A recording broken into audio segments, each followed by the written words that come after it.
আপনারা তার কারণে সম্মানিত হয়েছেন, তিনি আপনাদের কারণে উচ্চ আসন অধিষ্ঠিত হয়েছেন। আপনাদের উচিত ওনাকে ধরে রাখা, আপনাদের উচিত ওনাকে আরো যেন উত্তর উন্নতির দিকে যেতে পারে সেই বিষয়ে কার্যকরী পদক্ষেপ নেওয়া। রিভোল্টের অর্থ হলো বিদ্রোহ, স্বাধীনতা ঘোষণা নয়। এটা রেকর্ড আছে, আপনারা ফেসবুকে গেলে এটা পাবেন।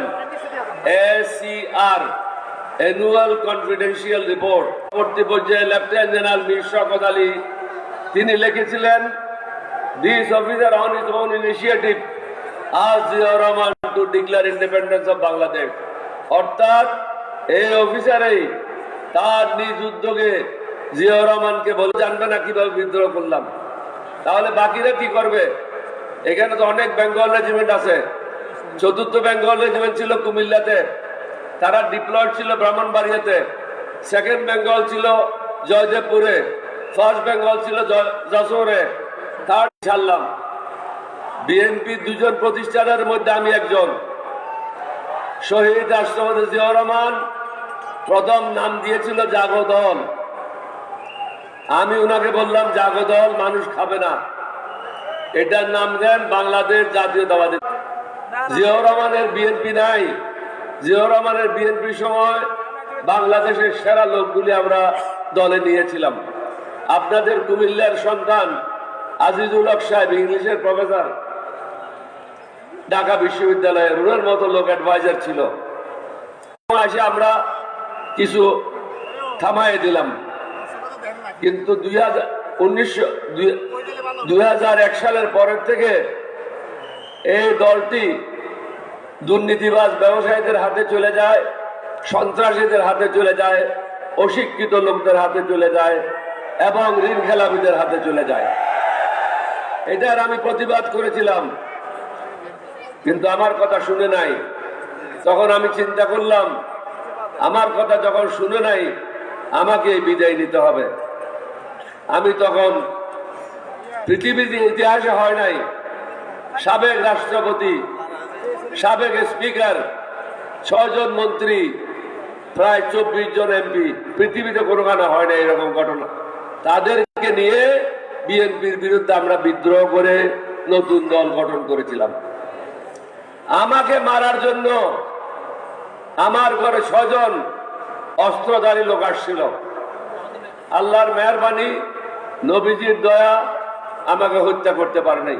আমার লাইফের উপরে এই যাবৎ 6 বার অ্যাটেম্প নেওয়া হয়েছে, কিন্তু কুত্তাদের গুলিতে আমি কখনো মরব না।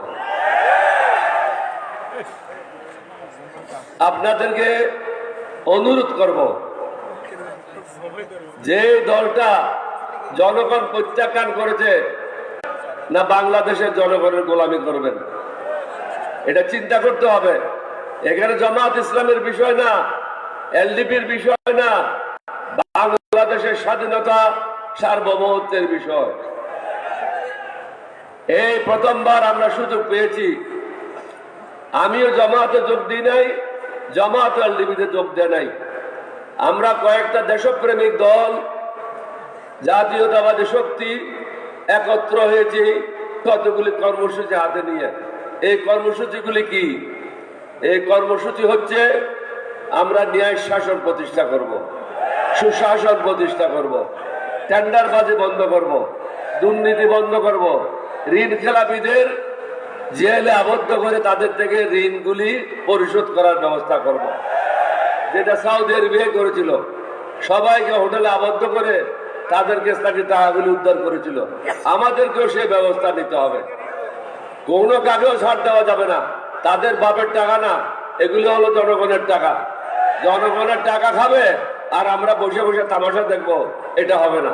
এটা হলো আমার জীবনের শেষ যুদ্ধ। 87 বছর বয়স। আমি তাহের সাহেবের ডাকে এগিয়ে আসছি বাংলাদেশের জনগণকে বলার জন্য, নিজের পায়ে নিজে কুড়াল মারবেন না, দেশটাকে বাঁচান।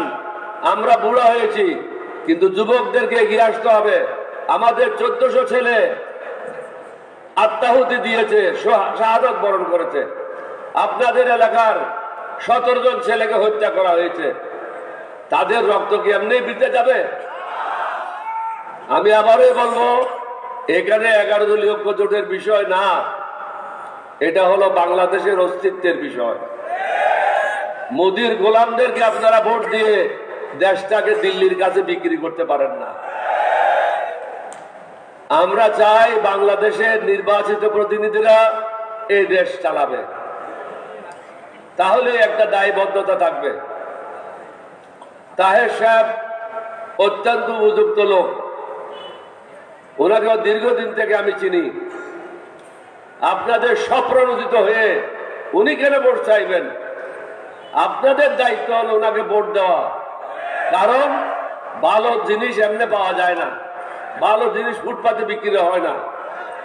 ভালো জিনিস খাওয়ার জন্য পয়সা খরচ করতে হয়, ভালো জায়গায় যাইতে হয়। তাহের সাহেবের মতো একটা লোক যেখানে বাংলাদেশের পুরা এলাকাতে নেতৃত্ব দিচ্ছেন, এটা কি আপনাদের জন্য কম গৌরবের বিষয়? আপনারা ঘরে ঘরে যাবেন, প্রত্যেককে আব্দুল্লাহ তাহেরের মতো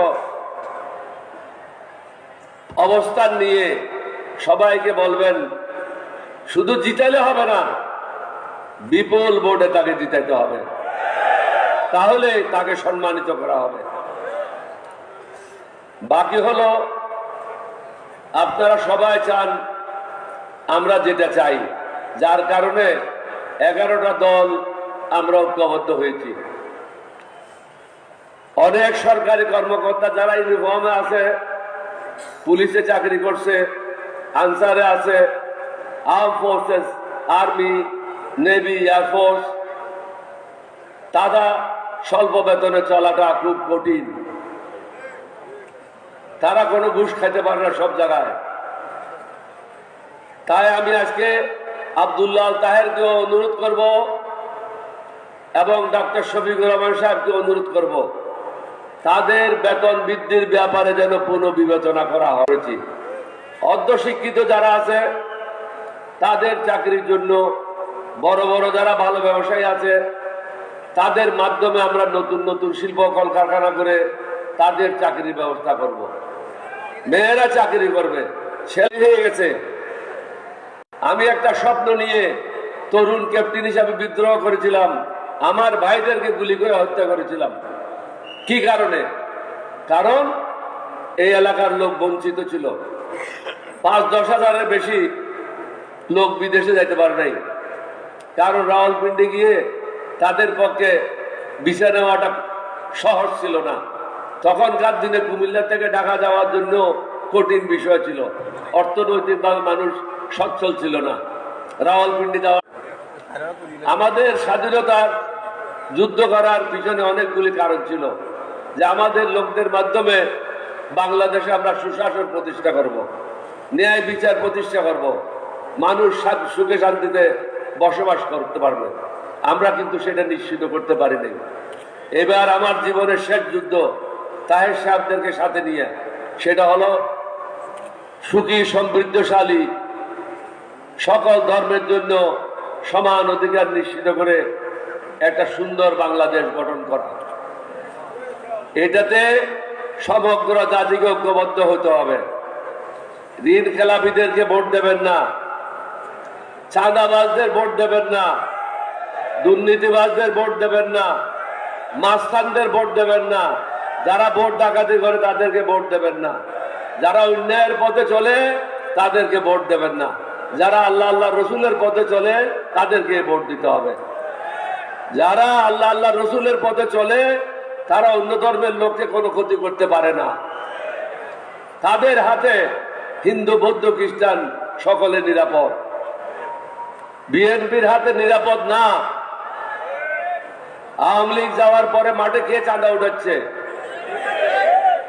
জামাতের শিবিরের ছেলেরা করণ বাজারে একদিন দাওয়া দেওয়ার পরে 100 টাকা সিম 50 টাকাতে চলে আসছিল।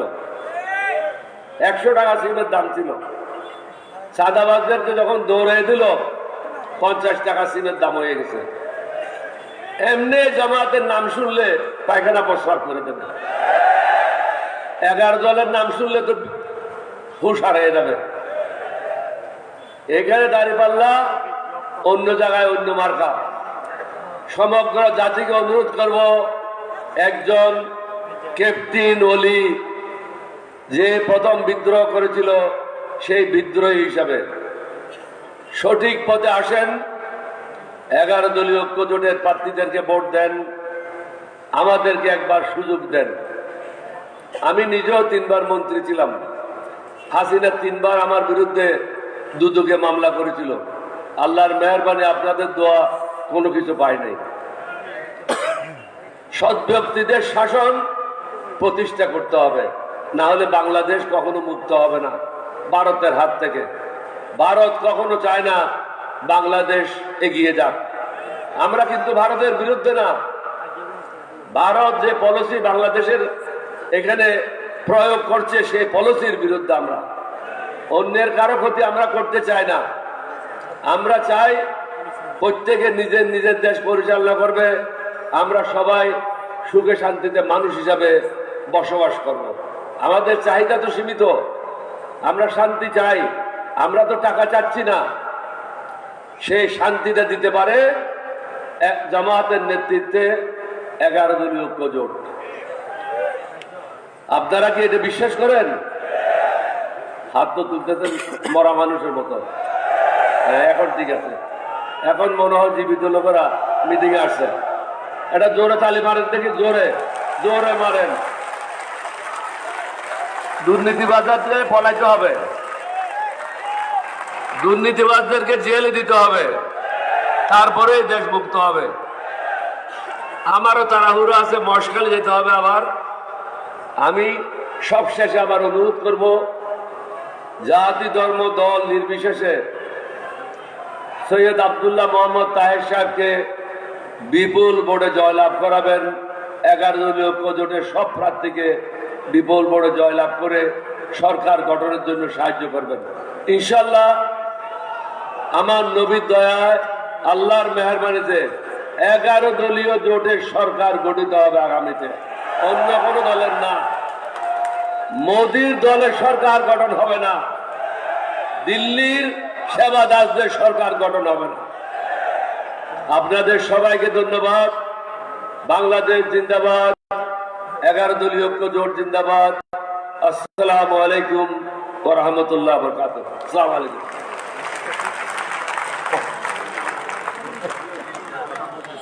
সংগ্রামী জনতা, এতক্ষণ পর্যন্ত আমাদের সামনে